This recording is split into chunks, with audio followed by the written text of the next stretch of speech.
Mahalagang linangin natin ang kakayahan ng mga kabataan. Bigyan sila ng boses at imulat sila sa isyu ng lipunan. Samahan niyo kaming tuklasin kung paano hinuhubog ng panahon ang mga kabataan. Ganoon din ang epekto at kahalagahan ng sangguniang kabataan na malaki ang ambag para mapababa ang kaso ng kahirapan sa ating bayan.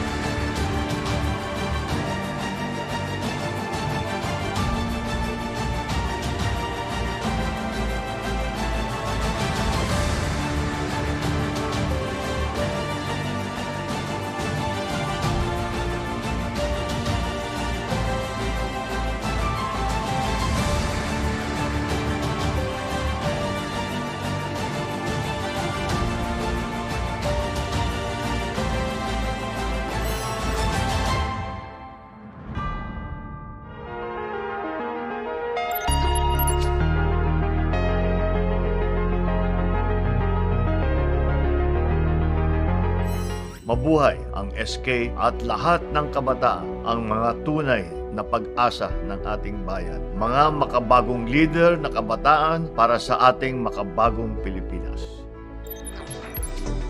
Sa kasalukuyan ay tinatayang nasa 30 milyon ang kabataan sa bansa at ito ay sumasalamin sa halos 28% ng ating kabuang populasyon.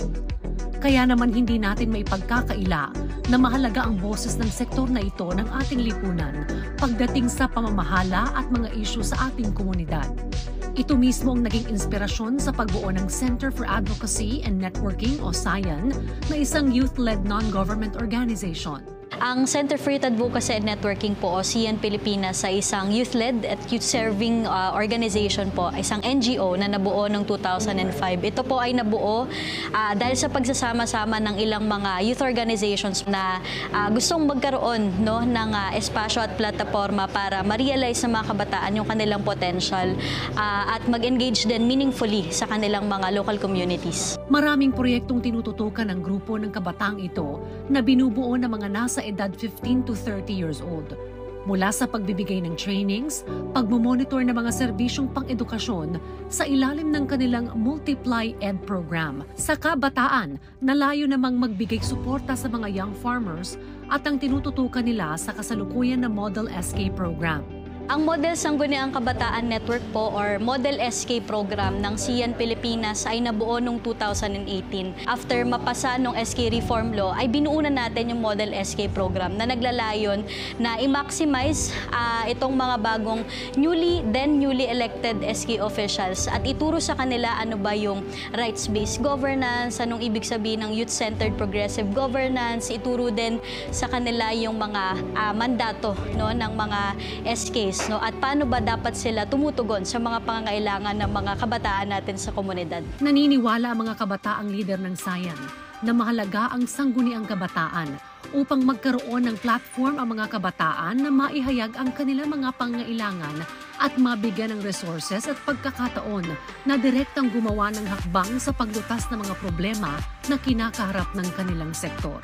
I think ngayon mas empowered ang mga kabataan, mas may resources at mas may kakayahan pong iparating yung ating mga boses, yung ating mga hinaing, ating mga concerns. So I think napakahalaga talaga na may mga espasyo kung saan mapakikinggan ng mga kabataan at marirealize talaga nila yung kahalagahan ng pag-participate natin in different levels ng participation natin in governance po. Ilan sa mga nakababahalang issue sa lipunan na hinaharap ng mga kabataan na nabanggit ni Lizelle sa amin na sa tingin niya ay dapat tutukan ng mga uupong SK officials ay ang lumalalang learning poverty sa bansa at ang tumataas na kaso ng teenage pregnancy. Maraming kabataan ang naapektuhan ng mga isyung ito sa kasalukuyan at ang sangguniang kabataan ang isang paraan sana para mas maging informed ang ating mga kabataan at mailayo sila sa ganitong sitwasyon. Kaya naman mensahe ni Lisel sa mga kabataan, lalo na sa mga tatakbo ngayong BSKE election. Yung panawagan din natin to our young fellow Filipino na i-maximize itong mga espasyo na gaya nito. Kasi wala pong ibang espasyo para sa mga kabataan kundi ang sangguniang kabataan. Malaki ang papel na ginagampanan ng mga organisasyon kagaya ng Sayan sa pagbuo ng isang lipunan kung saan na isa sa katuparan ng mga proyekto at naibibigay ang pangangailangan ng mga kabataan. I think lahat ng pagkilos at pagiging pagpasok ng mga kabataan sa iba't ibang espasyo nagsisimula yan sa pagkabagabag. So I think yung Siyan isa sa mga talagang sumusubok na magbigay din ng pagkabagabag so that it leads to action.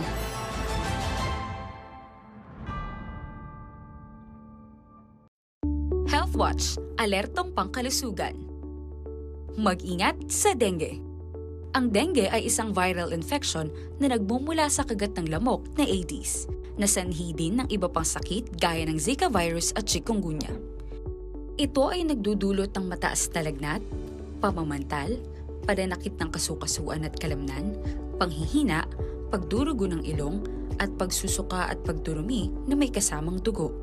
Ang mga sintomas ay karaniwang nagtatagal mula 2 hanggang 7 araw. Sa unang senyales ng dengue, kumonsulta agad sa doktor.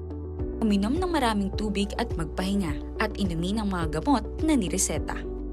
Iwasan din ang pag-inom ng aspirin at ibuprofen at ikonsulta muna sa inyong doktor kung iinom ng herbal o alternative medicine. Tandaan, ang kalinisan ang pinakamabisa nating panlaban sa dengue.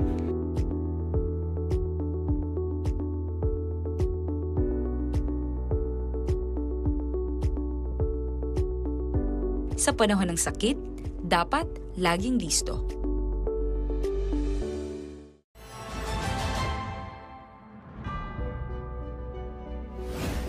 Mga minamahal kong kababayan, ilang araw na lamang at darating na ang halalan para sa pambarangay at pangkabataang eleksyon.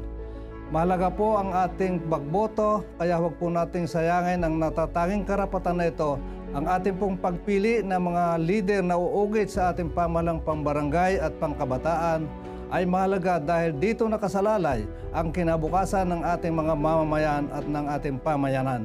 Kaya huwag po tayong mag-atubili, huwag pong sayangin ang ating boto at bumoto ng naayon sa konsensya at hindi ng dahil sa puwersa ng iba. Sa usapin ng partisipasyon ng kabataan sa programa ng lokal na pamahalaan, malaki ang papel na ginagampanan ng sangguniang kabataan. Kaya naman sumangguni kami sa National Youth Commission na siyang ahensya na may secretariat function sa sangguniang kabataan.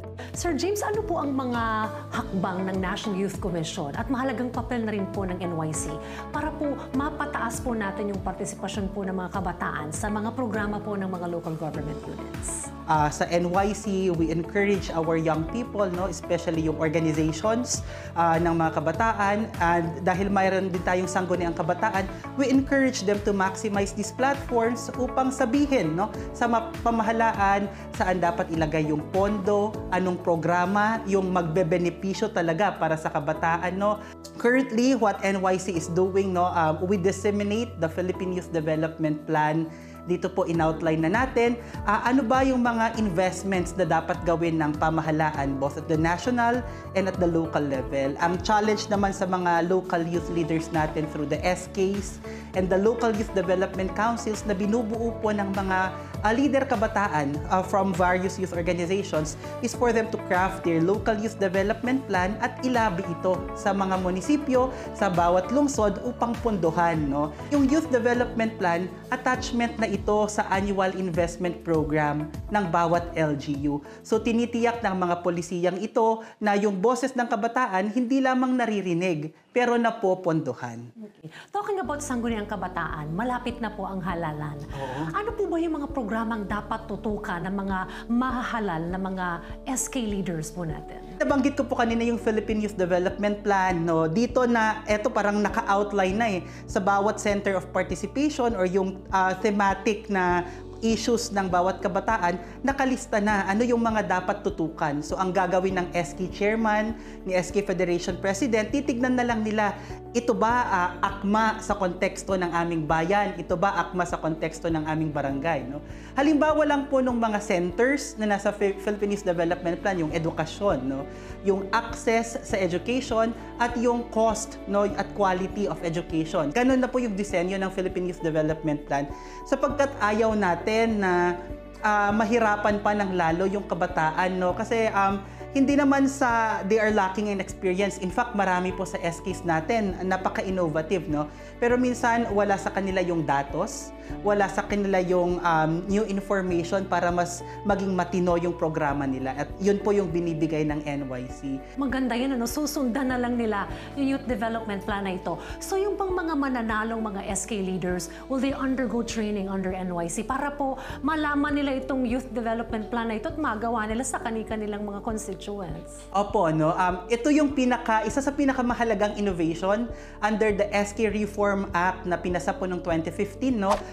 Ang Sangguniang Kabataan Reform Act of 2015, na kilala rin bilang SK Reform Act, ay isang batas na nagdadagdag ng ilang probisyon sa RA 7160, ang batas na nagpasimula ng SK sa bansa.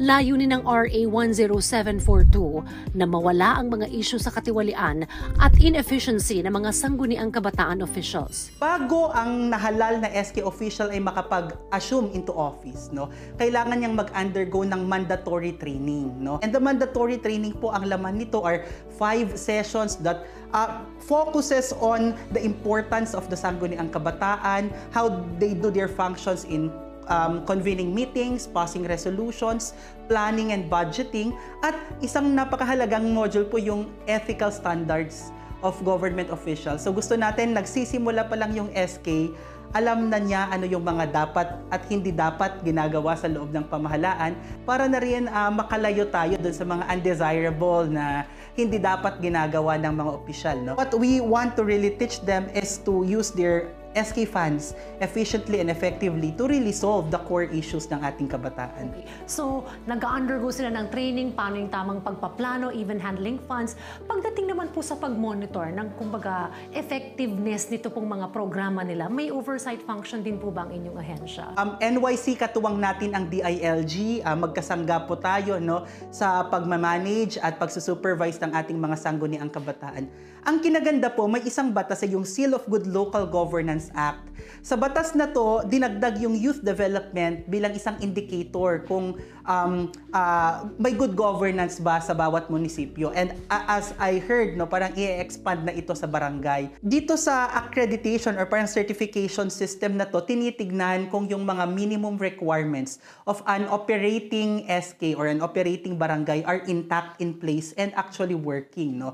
May plano ba? Yung plano pinapatupad at pinopondohan ba? Yung mga programa na pinapatupad, naka-align ba sa plano? No? Those are the things that we want to look into. Sir, nabanggit niyo yung dapat pondohan ng mga programa para sa mga kabataan. Paano natin na-encourage yung mga LGUs na pondohan niyo itong mga programa para sa kabataan at bakit mahalaga na bigyan natin ng mga pondo itong mga programa para sa kanila? Ano to chickens and egg problem. Kung walang pera yung kabataan, hindi siya makapag-aral, hindi siya makapag-avail ng opportunities that will make him more profitable. And kung hindi siya makapag-aral, he will remain to be poor, no? So he will remain to have kumbaga poor quality, poor access to social services. So yun yung gusto nating ma-break kasi paikot-ikot na lang yan, no? That actually leads to yung sinasabi lang intergenerational cycles of poverty. So kung mapagtagumpayan nating mag-invest sa kabataan ngayon, then we break that cycle and we make a more productive society. So yun po, sana maging mahusay yung mga SKs at LGUs natin sa pagpondo ng mga programa nila. Sir, ano po ang mensahe po ninyo doon po sa mga boboto nating mga kabataan at gano'n na rin po sa mga tatakbo at posibleng mahalal na mga SK leaders natin? Gusto ko lang i-reiterate yung palaging sinasabi ni Chairman Ronald Cardema, no, na tayong kabataan ay binigyan ng golden opportunity para maglingkod para sa bayan. At kailangan gamitin natin ito, no, sapagkat sa ibang bansa walang SK.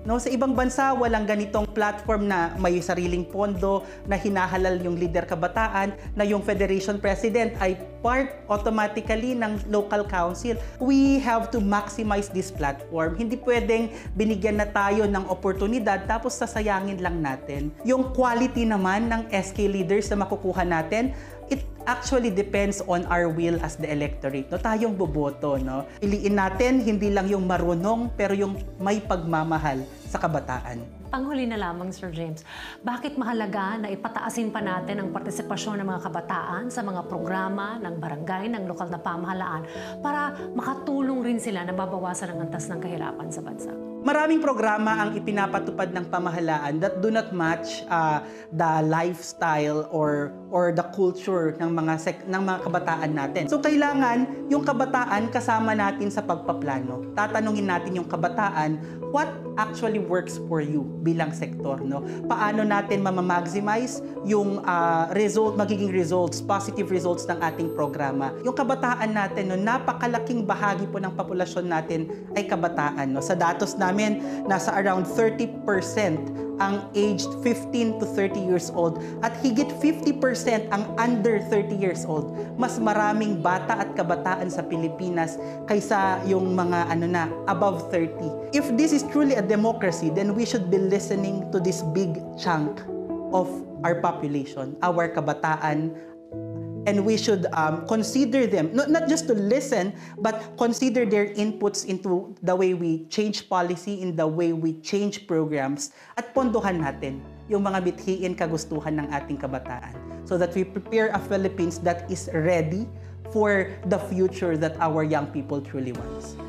Sir James Ventura, maraming salamat po sa mga impormasyong binahagi niyo sa amin na tunay na katuwang po ng NAPSI, ang National Youth Commission, para ma-empower pa natin ang ating mga kabataan at mapataas po ang kanilang partisipasyon sa mga aktibidad po ng LGU at ng gobyerno. Sabayan po ninyo ako at sama-sama tayong umaksyon laban sa kahirapan.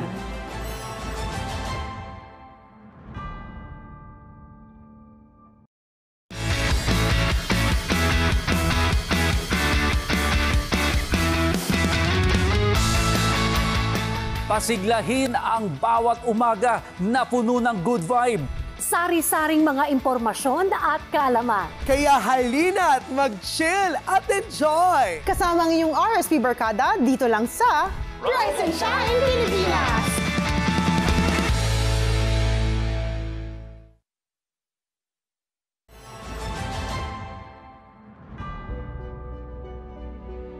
National Anti-Poverty Commission ay kinikilala ang kahalagahan ng sektor ng kabataan at estudyante sapagkat bahagi kayo ng National Anti-Poverty Commission. Huwag nating sayangin ang pagkakataon na magkaroon ng demokratikong partisipasyon ang mga kabataan, makipagtulungan, maging malinis ang ating halalan at maging bahagi kayo ng pagbabago ng ating lipunan. Inaasahan namin na ang mga mahahalal na sangguniang kabataan ay lalahok sa pagpapatupad ng Local Poverty Reduction Action Plan sapagkat bahagi nito ang youth and student sector. Kaugnay pa rin ang usapin ng sangguniang kabataan, minabuti naming sumangguni sa mga ahensya at organisasyon na direktang nakatutok sa BSKE at una naming binisita ang Parish Pastoral Council for Responsible Voting o PPCRV na isa sa mga tumutulong na maging maayos at malinis ang darating na halalan. Dr. Arwin, nalalapit na po ang magiging hatol ng bayan para po sa barangay at SK elections. Ano na po yung mga paghahandang ginawa ng PPCRV para masiguro pong magiging maayos po ang ating halala? Sa mga panahon na ito, talagang kinukuha na nila yung target or desired number ng volunteers nila. At binibigay na sa kanila yung proper training na gagampanan nila sa araw ng halalan. At ganoon din yung kanilang mga assignments. Ilan po yung tinarget po nating volunteers para po sa eleksyon ngayong taon para sa barangay at SK election? At ano po yung mga magiging papel ng mga volunteers na ito? Humigit kumulang mga 300,000 ang aming target nationwide. At enough na ito para ma-fill out namin yung mga kailangang mga gawain na inaata sa amin ng COMELEC. Particularly on the Voters Assistance Desk. Doon yung aming mga PPCRB volunteers para gabayan sila Lalo-lalo na yung mga galing sa vulnerable sectors like PWD, senior citizen, heavily pregnant women, at ganoon din yung mga iba pa na hindi nila alam paano sila boboto at saan sila boboto. Meron ding nakatalaga rin kaming mga volunteer doon sa tinatawag na EAPP o yung Emergency Accessible Polling Place para doon sa mga ayaw na umakyat, lalo na yung mga matataas na baitang na mga eskwelahan, dito na sila boboto sa tinatawag na EAPP. I understand, sir, may mga modules din po na ipinamahagi ang PPCRV para po sa matalinong pagboto ng ating pong mga kapwa Pilipino. Ano po yung mga mahalagang laman ng module na ito para makatulong rin po sa ating pong mga boboto, lalo na po dun sa mga first-time voters ngayong taong ito? Sa mga paborito kong simple module at napakadaling intindihin, yung aming pong KKK. Karakter, kakayahan at katapatan. Kung tayo ay pipili ng nararapat na kandidato para sa punong barangay, barangay kagawad, SK chairperson, SK kagawad, tingnan lang natin yung 3 K na ito. Speaking of katapatan, Dr. Arwin, no matter how many efforts we do, ng gobyerno, ng iba't ibang mga organisasyon, nandyan pa rin yung problema natin sa vote buying and vote selling.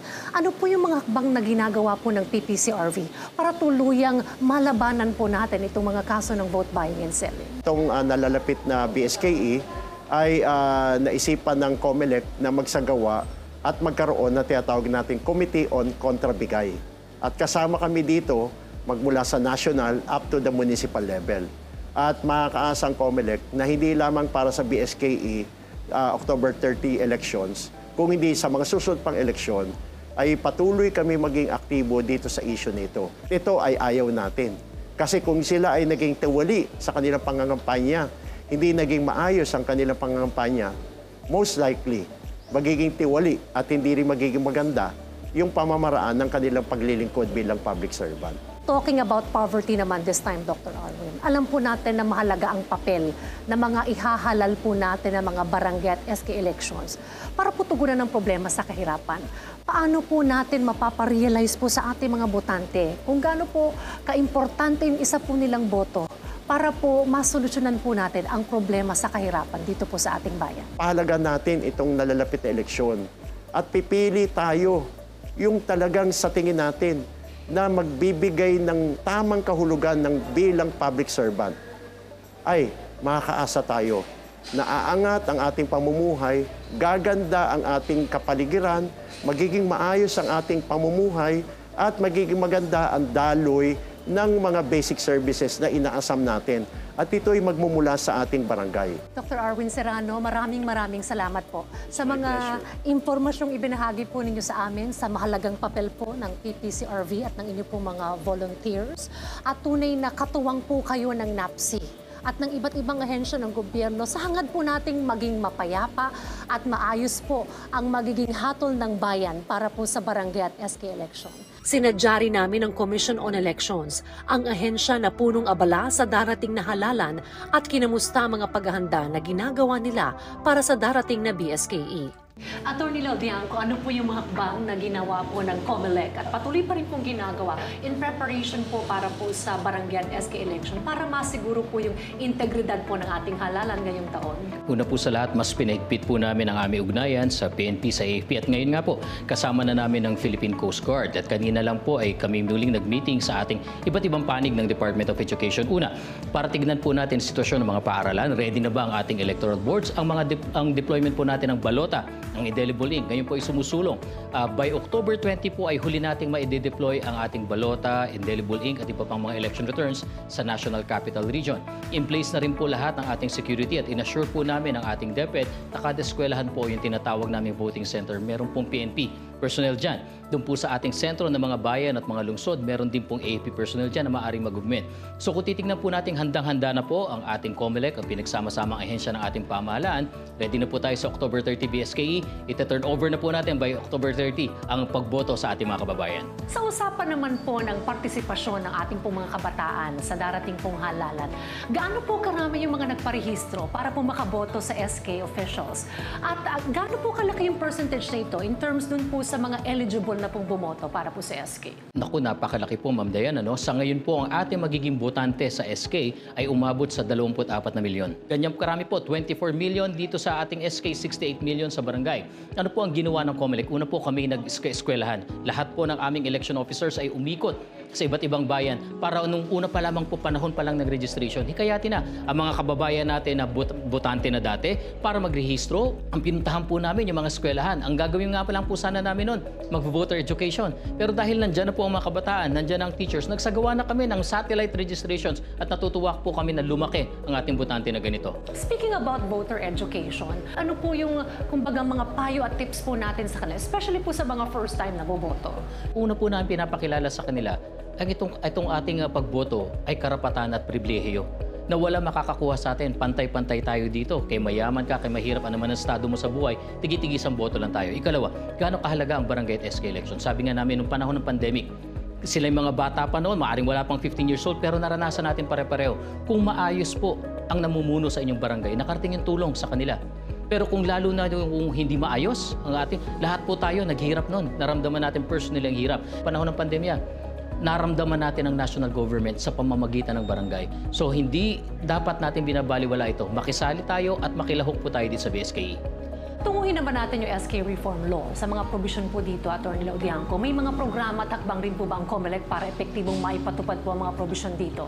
Tama po, doon po sa aming nabanggit kanina sa Voters Education Program, una naming sinasabi ano yung kwalifikasyon. Doon pa lamang po pinapakita na natin ano yung kakayanan, ano yung pwede, saan papunta ang training natin papunta sa SK. Binibigyan din natin sila ng lecture tungkol sa financial management. Dahil bilang halal na opisyal po, dapat alam mo yan. Ano yung responsibilities mo, ano yung duties mo, lalo na sa kanayunan kung saan kinakailangan yung mga agricultural services. Ito po yung mga ilan lang sa binibigay natin sa ating voters education. How about Atty. Laudiangco pagdating doon sa anti-political dynasty? Ano yung mga pinagbabawal, di ba? Up to the second civil degree of consanguinity or affinity. So, na incumbent elected officials sa barangay, sa SK, sa ating pong regional, provincial at national government. Hindi ka pwede. So dahil doon pa lang po na-educate na sila na tama naman pala, may representation naman pala na yung aming pamilya, sapat na yun, pwede naman yung iba. Okay. Kamusta naman po ang ating pakikipag-ugnayan sa iba't ibang ahensya po ng gobyerno para matiyak po ang isang maayos na halalan? Dito po sa aming binuong Committee on Kontrabigay laban sa vote buying, ito po specifically nakatutok sa vote buying, marami po kaming kasama dyan dahil ang gusto po namin maging approach from the complaint to the prosecution up to conviction po kami. And now, ang bago po, dahil nga nabanggit ko si Bangko Sentral, yung po digital transfer sa pamamagitan ng mga electronic wallets, kasama po namin binabantayan yan. Sa usapin po ng paglaban sa kahirapan, paano po natin maipababatid sa ating po mga botante, lalo na po sa mga kabataan, na mahalaga po ang kanilang boto para eventually ay mabawasan po natin ang insidente ng kahirapan sa atin, partikular po sa kanilang mga barangay? Sa ating po mga kababayan, lahat po ng ating pinaghihirapan ngayon, mula po sa kahirapan, sitwasyon ng pamamahala, security and safety, may kinalaman po dyan ang ating pamahalaan. Kaya po napakahalaga na maghalal po tayo nung hindi lang may kakayanan, kundi mga tamang tao. Okay, panghuli na lamang po, Atty. Laudiangco. Doon naman sa mga tatakbo, mga susunod rin na magiging leader ng ating mga barangay at maging sa sangguniang kabataan, ano naman po ang mensahe po ninyo sa kanila? Lalong-lalo na po, Ma'am Dayan, sa ating mga taga-sangguniang kabataan, ito pong ating pagpa-file ng COC, itong pagkandidato, pagsali sa barangay at SK election. Ito po ang pagkakataon ninyo para maging tunay na lingkod bayan. Kaya sana po isa puso natin, ilagay, itanim sa isip na paglilingkod po ang ating gusto dito at wala nang iba. Dahil po kung bakit, ang maapektuhan po sa inyong gagawing tama, sa inyong gagawing mali, at kung ano-ano pa ang sarili niyo. Ulitin ko, kababata, kapitbahay, kapamilya, at lahat po ng kakilala sa inyong barangay. Tunay na katuwang po ng National Anti-Poverty Commission ng COMELEC para nga po maging maayos ang halalan at eventually po makapagtalaga po tayo ng mga tamang leader na tutulong po para mabawasan ang kahirapan sa bansa. Maraming salamat po muli, Atty. Laudiangco, at sabayan po ninyo ako at sama-sama tayong umaksyon laban sa kahirapan. Tungkol saan yung practice? Sa United Nations. Okay, galingan nyo ha. Good luck sa presentation. Malaki ang potensyal ng ating mga kabataan. Kaya sa darating na halalan, siguraduhin maging matalino sa pagpili ng uupo at susunod na lider ng ating bayan.